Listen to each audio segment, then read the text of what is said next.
মেয়েটা শুরুতেই বলেছিল ঘন ঘন মুড সুইং হয় তার।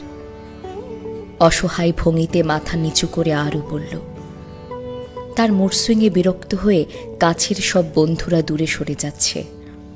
আমি মেয়েটাকে মিছিমিছি সান্ত্বনা দেওয়ার চেষ্টা করলাম। আমাদের কথাবার্তা চলতে থাকলো।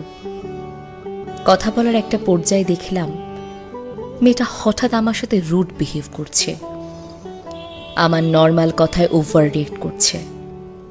জিজ্ঞেস করলাম, আমার সাথে এভাবে কথা বলছো কেন? তো কিভাবে কথা বলবো? হ্যাঁ, আমি কি তোমার সাথে লুতুপুতু ভঙ্গিতে কথা বলবো?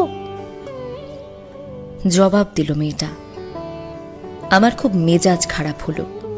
কিচ্ছু না বলে চলে আসলাম।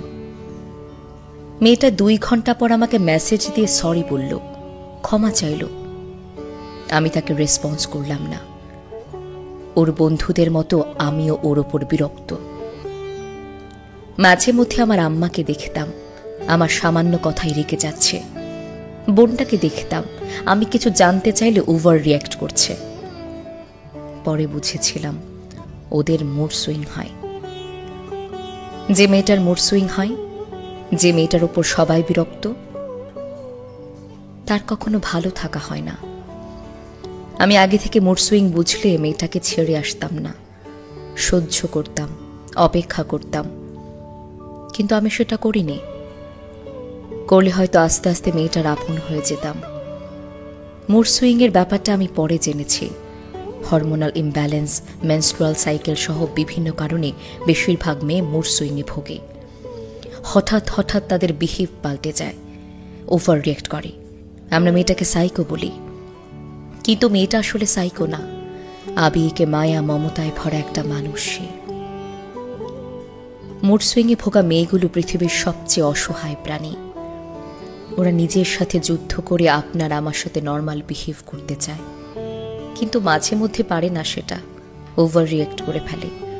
ওরা ইচ্ছে করে এমনটা করে না, ওদের শরীরে বিভিন্ন প্রকার হরমোনের প্রভাবে ওরা এমন করে। আমার মতো বেশিরভাগ ছেলে সেটা সহ্য করে না। পরে যখন ওদের এই ব্যাপারটা রিয়েলাইজ করি, তখন অনেক দেরি হয়ে যায়। আমরা নিজেরা জিততে গিয়ে ওদের হারিয়ে ফেলি।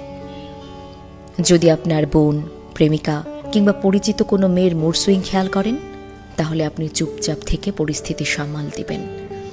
মেয়েটার কথার জবাব দিবেন না। কিছুক্ষণ পর মেয়েটা নিজেই আপনাকে সরি বলবে, ক্ষমা চাইবে। আপনার তখন মনে হবে মেয়েটা সাইকো না, লক্ষ্মী একটা মেয়ে সে।